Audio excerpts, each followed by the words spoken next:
Fala, grande nação rubro-negra e amigos do canal, sejam todos muito bem-vindos. Hoje tivemos aí a apresentação oficial de José Boto, novo diretor técnico do Flamengo, que falou sobre diversos assuntos em sua coletiva, sobre a manutenção de Felipe Luiz, sobre muitas coisas que vão mudar lá no Ninho do Urubu, aquelas visitinhas, né, vazamento de escalações, e também ele falou sobre o caso de Davi Luiz, né, que todas essas coisas eu vou falar neste vídeo aí para vocês. Então, o novo diretor aí de futebol rubro-negro admite o interesse em Traoré, atacante natural do Burkina Faso, e atualmente está no Shakhtar Donetsk da Ucrânia.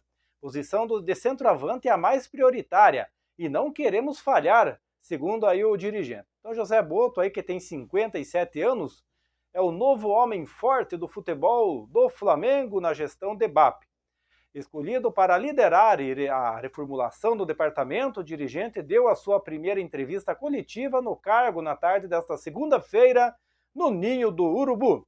O português reforçou que recebeu carta branca aí do novo presidente para tomar decisões, inclusive sobre a permanência ou não do técnico Felipe Luiz, a quem comparou com outros treinadores famosos e disse ter certeza de que ele será um treinador top mundial, né? Portanto, então, a escolha foi de minha responsabilidade, falou o português. Eu poderia ter escolhido outro treinador, sou pioneiro, e uma equipe que trabalhava comigo no Shakhtar, de uma coisa chamada scouting de treinadores. Tínhamos uma linha definida de como queríamos jogar. O dono do clube exigia, contratávamos treinadores que respeitavam esse DNA. E criamos um scouting de treinadores, uma lista com esse DNA. O Felipe foi uma escolha minha, e se falhar a culpa é minha. Isso é profissionalização.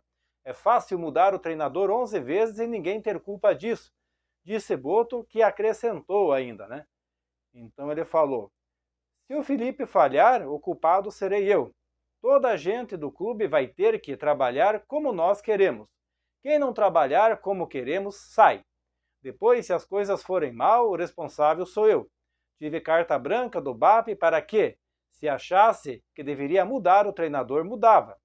Analisei, vi muita coisa que gostei de Felipe Luiz, vi muita entrevista. Depois, o contato diário tem confirmado tudo, é algo de que posso me orgulhar. Dos jogadores nós falhamos, não há ninguém que acerte sempre. Os treinadores normalmente não erram. O Felipe vai ser um treinador top mundial. Lancei treinadores como Luiz Castro, como o De Zerbi, italiano, que está no Olympique de Marseille, e o Felipe está na linha deles, ele falou.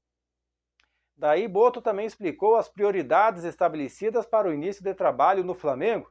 O dirigente afirmou que já conversou com Felipe Luiz sobre a atuação do clube no mercado de transferências e admitiu que um dos alvos é a Lassina Traoré, atacante do Shakhtar Donetsk da Ucrânia. Ele falou assim, é um jogador que conheço muito bem. Quando eu estava no Shakhtar, compramos do Ajax com 18 anos por 10 milhões de euros. É um jogador aí em que pensamos e está em análise como muitos outros. A posição de centroavante é mais prioritária e não queremos falhar. Queremos encontrar o perfil que interessa ao treinador e ao Flamengo. Pode ser um nome conhecido, mas pode ser menos conhecido. Normalmente os nomes conhecidos são para agradar a torcida. Queremos alguém com rendimento, comentou o português, né? Então ele falou assim, a partir do dia 18 de dezembro, em que o BAP anunciou que eu seria o diretor de futebol, converso todos os dias com o Felipe. O elenco tem uma qualidade enorme, sabemos que temos que fazer alguns ajustes e serão feitos aí no tempo que nós achamos que será ideal para o Flamengo. Não para agradar a torcida e a imprensa. Quero a torcida feliz em dezembro e não em janeiro, afirmou o dirigente. E Boto iniciou aí a carreira como treinador de times do sub-15 ao sub-19, com passagens por equipes portuguesas como Sacavenense, Alverca e Loures. Em 2007 ele foi para o departamento de scouting do Benfica, que estava sendo implementado, e passou a coordenar a pasta em 2010. Em 2018 foi convidado a chefiar o departamento de scouting do Shakhtar Donetsk da Ucrânia. No fim de 2021, assumiu a direção desportiva do PAOK da Grécia e desde o ano passado estava no Osijek da Croácia, né? Então, Ele falou sobre as carências do elenco também. Ele falou que identificamos o que precisamos.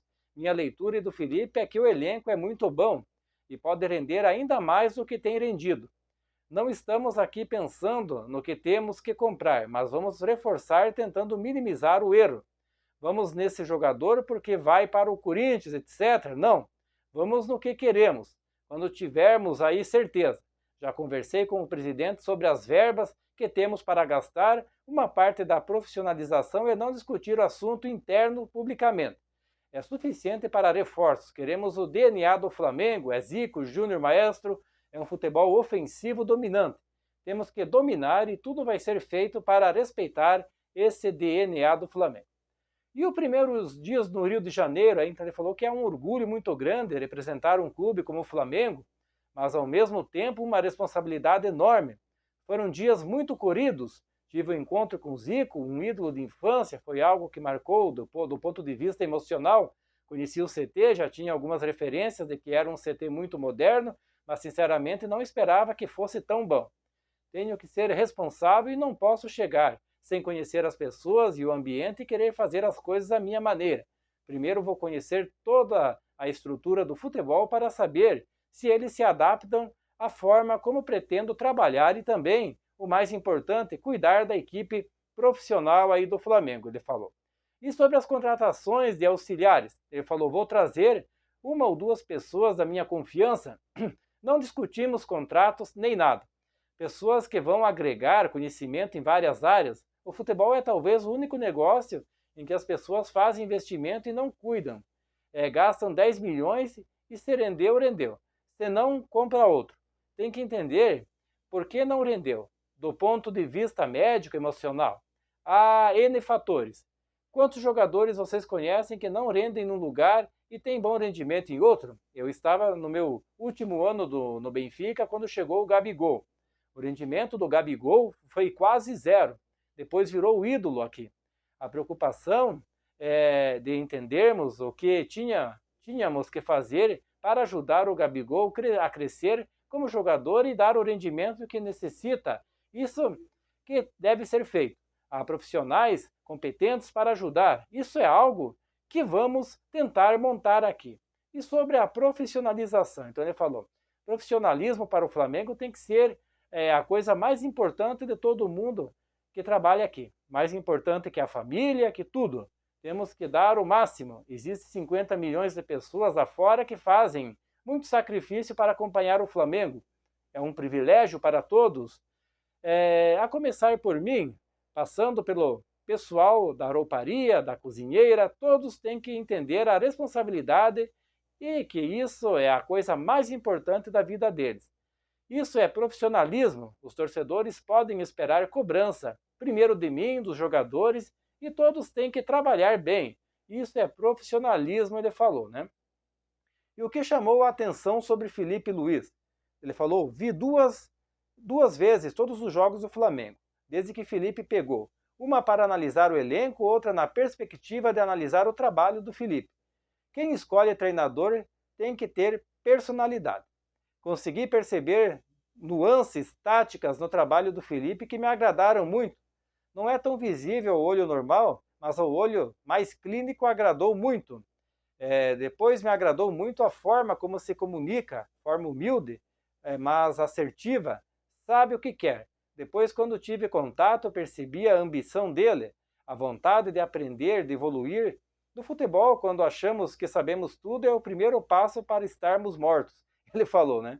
E a aplicação aí do DNA em base feminina. Então, o futebol feminino não é minha área. Não tenho capacidade de gerir. Não é que seja diferente, mas não conheço as jogadoras, não sei quais são as melhores do mundo. Não é minha área. A base é a minha área. É algo que vou me orgulhar. Temos que criar esse DNA, jogadores talentosos e ao mesmo tempo responsáveis. Conheço bem o Brasil, no Shakhtar tínhamos 14 brasileiros, buscamos jogadores que nem sequer tinham jogado a Série A, e em alguns meses estavam jogando Champions. E aqui no Brasil, se foi buscar muita coisa ruim que se faz na Europa. Então na Europa aí, viemos aqui para buscar coisas boas que vocês faziam na base, ele falou, né? E dava certo, né? Então no futebol profissional aí a chegada de técnicos estrangeiros deu mais rigor tático ao jogo. Mas replicar na base é um erro tremendo. Vocês são os maiores produtores de jogadores de todos os tempos. Romário, Ronaldinho, Zico. Não parava aqui. Parece que querem fazer jogadores como na Europa. Isso é um erro. Há que voltar um pouco atrás e que vocês foram os reis. É o fundamento do futebol brasileiro, dar essa liberdade aos jovens atletas de errar, experimentar, de não estar agarrando em sistemas táticos. Depois vão ter tempo para isso. É fundamental mudar a forma como se formam jogadores no Brasil. Vocês estavam bem, foram copiar a Europa e neste momento estão mal. Não produzem tantos talentos quanto há 10, 30 anos atrás. Isso é algo que teremos que mudar, ele falou, né? Então, vazamento de informações. É uma das coisas que discuti com o BAP, que é fechar o CT, ele falou, vai fechar o CT. Acabou visita de gente que não tem nada a ver com o trabalho diário. Sei que as pessoas gostam, mas isso vai acabar, ele falou. Nas viagens também vai acabar, ir no mesmo avião ou no mesmo hotel, pessoas que não têm a ver com o futebol. Foram as primeiras medidas aí que tomei. Só entra aqui quem tem a ver com futebol. Depois você começa a vazar as coisas só com as pessoas que estão aqui. Vamos averiguar, ele falou, né? Fica mais fácil de achar o X9 daí, né? Então o Brasileirão como prioridade, ele falou, dos lugares de onde eu venho, o campeonato é o mais importante, mas que a Copa talvez, a Champions, ou seja, o mesmo nível. Mas no Flamengo temos que pensar que entramos em tudo para ganhar. Temos que ter aí um elenco e a mentalidade de que vamos para ganhar tudo. Se por um motivo tivermos que priorizar algo, vai ser sempre o campeonato, né? O campeonato brasileiro, ele falou, e não as Copas. Possíveis saídas do elenco. Então os jogadores têm contrato, ele falou. Então quando você assina contrato com o seu empregador, tem que cumprir e respeitar. Vamos analisar aí com calma, entender se vale a pena aí da parte do Flamengo renovar, se os jogadores têm a visão de renovar ou não. Mas tem uma visão muito pragmática. O jogador assina o contrato e, se o treinador precisar, não é porque está há 6 meses de terminar que não joga. O treinador precisa, joga. O jogador é profissional. Nós, como entidade que paga, temos que exigir o profissionalismo. Se vamos renovar com todos ou só um, se vai ser o Cleiton ou não, temos que analisar. Cheguei há 2 dias, tem coisas a trabalhar. Espero que a partir de hoje tenha um pouquinho mais de paz para dedicar mais horas ao trabalho, ele falou, né? E outra coisa que ele falou também, né, o Boto rebate as críticas do Davi Luiz também, né? Então ele falou que comunicou às pessoas competentes, né? Então ele falou, né, sobre esse problema, né, que o zagueiro criticou aí a forma como ficou sabendo aí que não continuaria no clube, segundo ele, pelas redes sociais. No entanto, o diretor de futebol português deu sua versão e rebateu o jogador ao afirmar que avisou as pessoas competentes aí. Então, ele falou assim: o que se passou foi algo profissional. Quando quero contratar um jogador, não falo direto com o jogador. Os agentes ficam pé da vida, ele falou. Quando fazemos isso, disse Boto, que completou daí. Então, ele falou: conheço as pessoas que lidam com o Davi há muitos anos. Eu estava na Croácia, eles pediram para que eu comunicasse assim que tivesse uma posição. Assim que me reuni com o Felipe Luiz, comuniquei pela manhã, muito cedo, às pessoas competentes. Desejo toda a sorte ao Davi, é um excelente atleta e ser humano, que esteja muito feliz, né? Então a decisão aí, pela não renovação, ocorreu após uma reunião entre Boto e o técnico Felipe. Então o motivo aí da chateação de Davi é que não houve uma conversa direta com ele para informar a situação. Então o zagueiro tinha uma boa relação com o treinador e com outros funcionários do Flamengo aí, né? Bastava uma ligação. Então a única vírgula de chateação que eu fico é que, da mesma maneira que vocês receberam o comunicado pelo Instagram, assim foi comigo, ou algo intencional ou pouco amador, afirmou Davi Luiz no sábado, né? Então o contrato com o zagueiro vai se encerrar no dia 31 de dezembro, né? Nesta terça-feira, e a diretoria do Flamengo decidiu por não prorrogar o vínculo. O último jogo de Davi Luiz pelo clube foi no dia 8 de dezembro, no empate por 2-2 com o Vitória no Maracanã. E a partida também marcou a despedida de Gabigol, né, galera? Mas é isso aí, nação rubro-negra. Quero agradecer a todos pela presença aqui no canal. Em breve voltarei com mais informações do Mengão. Se liga aí, um forte abraço a todos e até a próxima.